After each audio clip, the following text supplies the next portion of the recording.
Samantala mga idol, top 1 most wanted sa Dasol, Arestado. Para sa detalye pakinggan kay Idol Juana Tivera. 104.7 IFM. Report!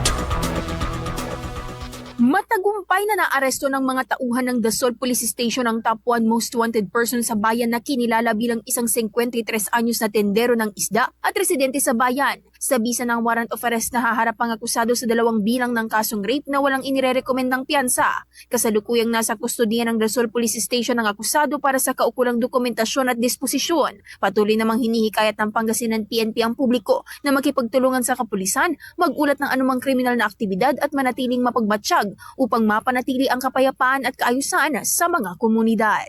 Kasam mula dito sa IFM Dagupan, ito si Idol Juana De Vera, Tatak IFM. IFM News. IFM News. IFM News.